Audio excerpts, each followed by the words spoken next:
So, I decided that I'm going to learn Japanese in 2 months. In early February this year, I came across an opportunity to potentially attend a conference in Tokyo in around April on a sponsorship. Around the same time, I finished reading this book by Mr. Chu Shiyan. He's a Taiwanese writer who's also an NGO worker, and he has learned many languages, some out of curiosity and some out of necessity. So this isn't a typical language learning book. It's more Mr. Chu talking about his past experience learning languages and his reason for doing so.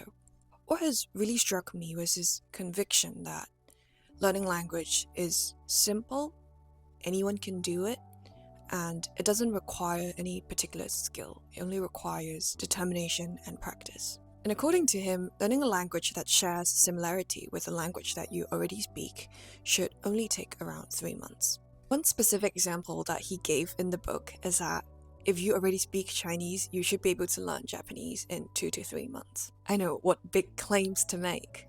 To people like you and me who've been trying to learn a foreign language for ages, this time frame just doesn't sound realistic, but I'm gonna shoot for it nonetheless. So before I've even landed the sponsorship, I've decided that I'm going to Japan for 2 weeks in April, and I'm going to create some sort of language immersion experience for myself, and I'm going to come out from the other side being conversational in Japanese.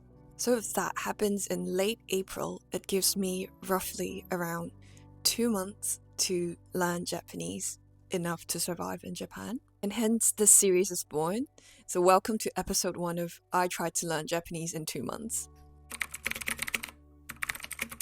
Hi, if you're new here, my name is Yuki. I'm a lawyer and YouTuber and a language learning junkie. My latest obsession, I've decided, is to learn Japanese. Some of you may notice that I have a Japanese name. So Yuki means snow in Japanese, and it's actually my given name because I was born with fair complexion, and that's why I was named Snow, Yuki. For context, in Hong Kong it isn't strange to use a Japanese name as your English name. It may be a little bit too trendy, but it's actually my given name. My unfair advantage with learning Japanese is that I already speak Chinese, and I also read and write Chinese, so learning and recognizing kanji won't be a problem for me. Of course, that will not help with the pronunciation aspect of kanjis because kanjis have different pronunciations in different situations, and you need to know when to use which. But in any event, I have a bit of a head start because I only had 2 months, so I have to start right away. And I didn't spend a ton of time researching the best resources out there to use. If I've learned anything from starting this YouTube channel, it's to start before you're ready. So just use whatever you have at hand and get started. The hardest part is actually getting started, and once you start moving, things actually become easier. People say it's easier to steer a moving ship than a stationary one. So these are the different resources I've used to kind of cover my bases. So on the hiragana and katakana front, these are actually the building blocks of the Japanese language, so they're the ABCs. I know that in order to understand the learning material that I'll encounter later on, I'll need a very good grasp of hiragana and katakana, so I prioritized getting a hang of them first. The tool that I'm using for this, or I've used for this, is called Maru. It's an app that's available on iOS and Android, and it's a very simple no-frills app that just kind of gives you the hiragana and katakana and gives you drills to work on them. What I did was, for the span of about a week, I just open up the Maru app whenever I have a moment and do a couple of drills. Another trick that has really helped me is to consult this table. You may know that hiragana and katakana came from a particular type of Chinese calligraphy.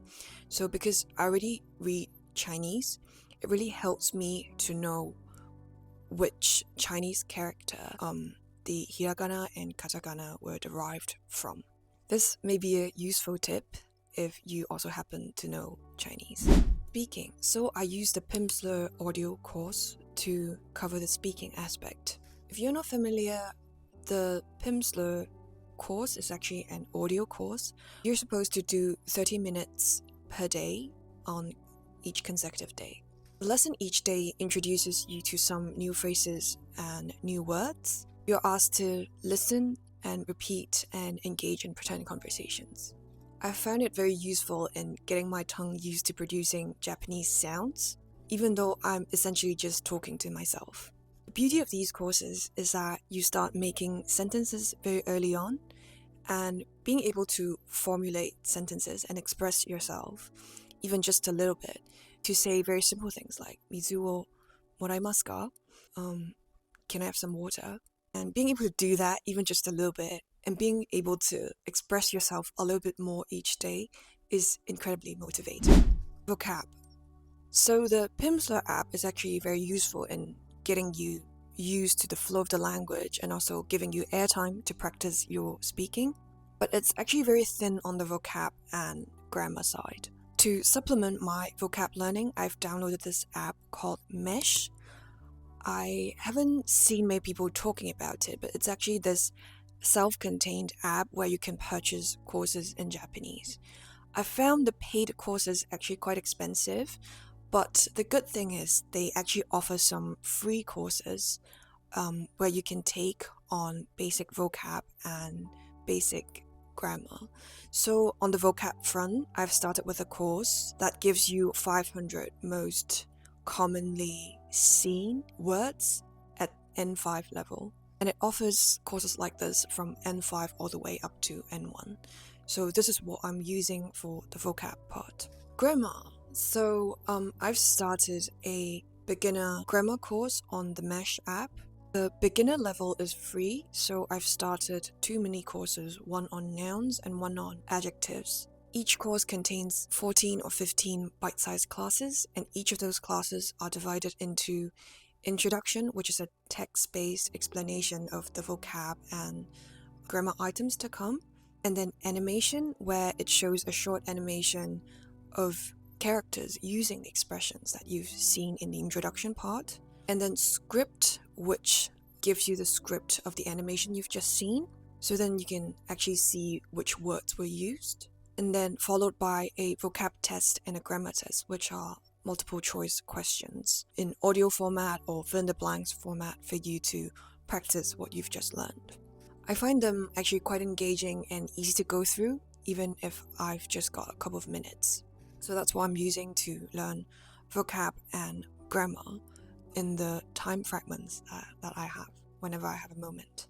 While I continue to do that, I've also stumbled upon a YouTube channel by Inoue Sensei where he offers a class called 从零开始学日文, starting to learn Japanese from zero.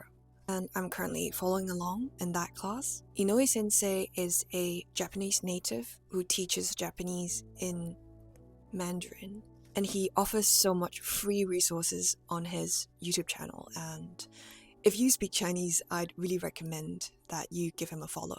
And this book has a companion workbook that you can purchase in bookstores, and that's what I'm planning to get once I get further into this course. So right now I'm about 6 weeks into my Japanese language learning journey. As of this morning, I'm on lesson 20 on Pimsleur Japanese level 1. I'm 92 words into Mesh N5 vocab. I'm 77% into Mesh beginner nouns and 6% into Mesh beginner adjectives. I'm also 58 minutes into Inoue Sensei's course, starting to learn Japanese from zero. In short, I'm making some progress, but I'm really not where I thought I'd be 6 weeks in. I was thrown off track by an urgent deadline at work, and in the same week I got food poisoning, so I am finding it a bit hard to get back on the bandwagon. I'm finally on annual leave this week, so I'm hoping that I can make more progress on this front and catch up on my progress. Learning languages as a working adult does come with its own challenges, but you know, it's also my guilty pleasure. Sometimes I'd rather take some Japanese classes than work on my videos, because working on videos is way harder. こんにちは。私はゆきです。どうぞよろしくお願いします。日本語は少し話します。上手じゃありません。来月、日本に行きたがっているんですが、楽しみです。買い物がしたいんですが、でも、元気を持っていません。I'm excited to see where I'd be in a couple weeks' time, so follow along. I'm going to link my next video here, the next episode of I Tried to Learn Japanese in 2 months. Thank you, bye!